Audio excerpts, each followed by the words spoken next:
What's up, y'all? Just want to talk a minute about something.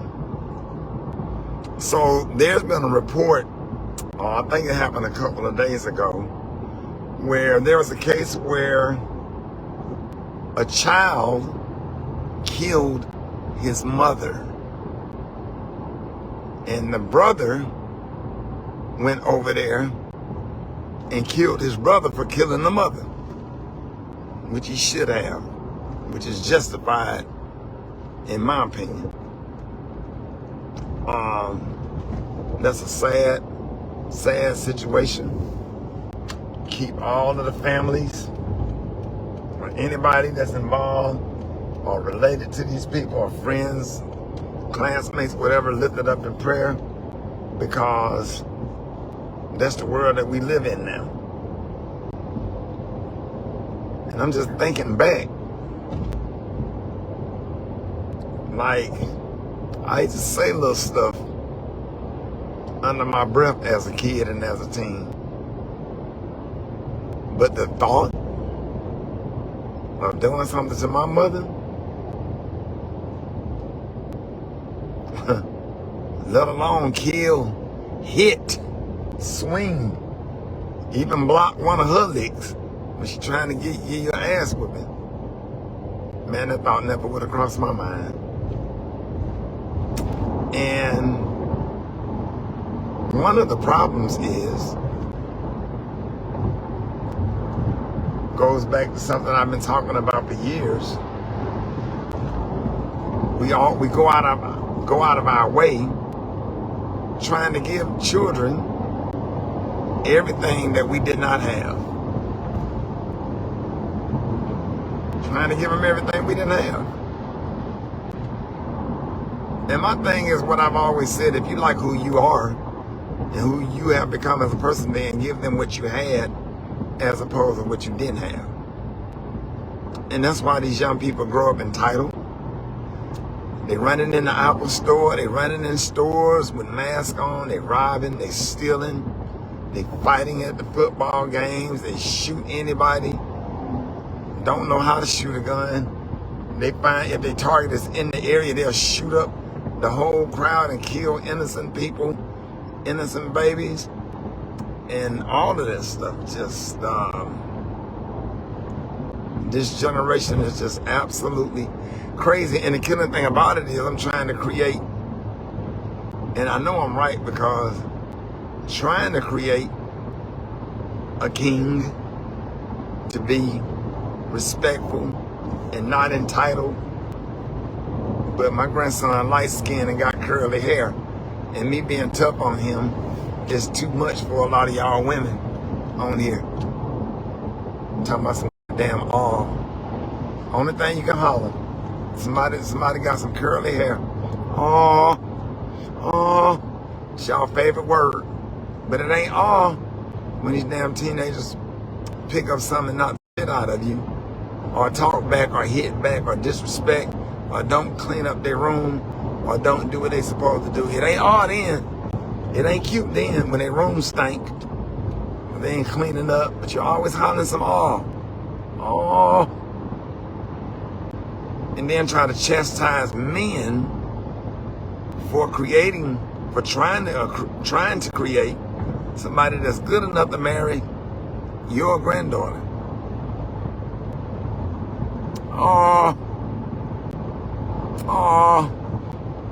Man, that was so crazy, man. I couldn't even let a lot of people be around my grandson.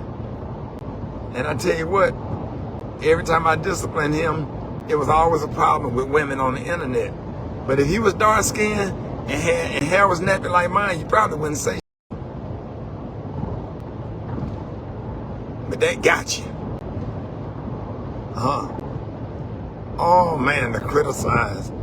Got him out there. I saw coming. He 3 years old. Why you got him out there raking leaves?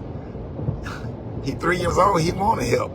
Because he naturally want to go in the yard and help his uncles and his pawpaw rake leaves. That comes natural.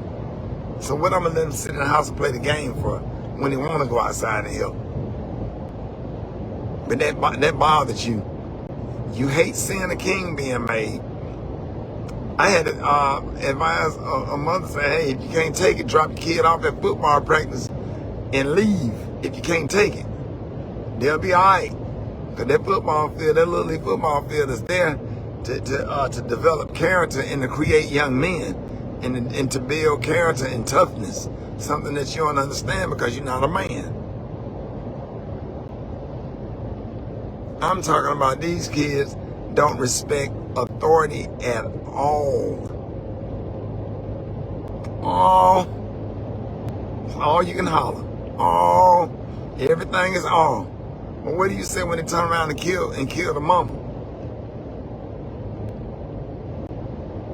Got babies, got 2 earrings, boys, 2 earrings in the ear, kissing them in the mouth up until they 10 and 13 years old. This is my little man. Treating them like they're a little boyfriend. Then when you don't go buy them damn J's when they turn 16, they're gonna treat you just like you their boyfriend. When you don't go buy them J's, that goes left real quick, huh? Oh yeah. Oh Doug, it's always sisters in here. You know, cause they man. It be the manly sisters always trying to tell a man how to raise a boy. And that's why in this day sons around here, walking around here, looking the way they looking and acting the way they acting. Then me and you can't go to no concert. We can't go have a good time or nothing. We can't go and do nothing because we're being undermined by the masculine women that's sitting up here trying to tell a man how to raise a boy. It irritates me to my soul. You and your masculinity. Oh, don't correct him. Oh, don't make him hold his fork the right way. Oh, don't talk heavy to him. Oh.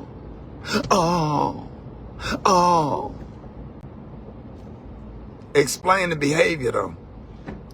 Explain why they running in here, robbing the Apple store and robbing Walmart and Target and putting everybody else's life at risk and running and just acting like wild animals, pants sagging, hoodie on, poo shiesty mask, twisting their hair, all this stuff to the point where they got nicknamed YNs.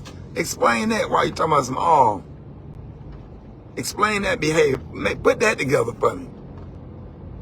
Man, I went down here and killed this mama to the point where his brother had to kill him for killing his mama. And then let's talk about some of the problem, not all the problems, just some of it. Some of it come with parent alienation. The courts always seem that it's a great idea to let the fathers babysit on the weekend. Not 50-50. Not 50-50. To give the fathers 48 hours a month with their kids. That's why a lot of men be like, you know what, I'll just see them when they get 18. I ain't finna put up with this. Let a man not do what he's supposed to do. He go into jail. But they don't do nothing to a mama. It take balls for a judge to lock a woman up for child alienation. Do the research. When a father is involved in a child's life, do the research. Look at the outcome of the child when a father is involved and a father has a full opportunity to be a dad. You sure there's some deadbeats out here that have their priorities in the wrong place. But it seems like men that want to be there a lot of times don't even get the opportunity. And they sit up there and they get to a point, they get so damn violent, they'll kill their mama. Why? Because she didn't buy you no Jordans or she didn't let you get her car keys. Why? Tell me something that the mother did that was so bad that would make you take your mother's life. They call it crashing out. And they think it's pretty cool. Oh man, I'm finna crash out. Like that's something. Oh, what y'all say? Oh, y'all got them spoiled. Y'all see all the cute stuff on my social media. Hell, I don't film the discipline when I get in their face and talk and bark at them like dogs for doing wrong and trying to make sure that their behavior don't get out of control. Everybody that got off that airplane whispered to me, white and black, men and women, and the flight attendant said those are the most well-mannered, well-behaved kids I have ever seen. Sir, I've been flying for Southwest Airlines for 15 years. And I'm talking about, I didn't even have to pacify them with no iPad. I don't have to get them no iPad for them to be quiet and be still. I got them trained. But my grandmama said, if you can train a dog, you can train a child. I got them trained to be still and be quiet. And you wait till I give you the iPad. You don't demand nothing. Children talking about won't. W-A-N-T will get your teeth knocked out of my house. That's a cuss word in my house. You don't demand nothing from an adult. May I have a snack, please? You don't even teach children how to be polite while you talking about some aw. What up, Ty? Aw. Well, yeah, he need to learn how to ask for stuff. That's not the proper way to ask somebody for something. Aw. So scared his feelings gonna get hurt for being corrected. But it ain't all when he walks somewhere and make a demand trying to get something and then he crash out when he don't get his way. And then they so damn spoiled and rotten. Now they pull a gun out and kill their mama. Oh. Yep. Oh. Killed his mama. But when you thought everything he was doing was cute, oh, it's sickening. Sickening. Raising a bunch of, that's what you're raising. Babying them all the time. Get mad at the Little League football coach because he's trying to make them tough, trying to hold them accountable. And then they get 13, you can't do nothing with them. They get 12, 10, you can't do nothing with them. That's insane. That's diabolical. So, pray for those families, man, that have suffered a loss, man. I'm on my way to Houston to do something, sit on the panel and talk about fathers' rights. Yeah. Somebody got to go out here and speak out about it to try to change the mindset of judges that there are some good men out here. Have a blessed day.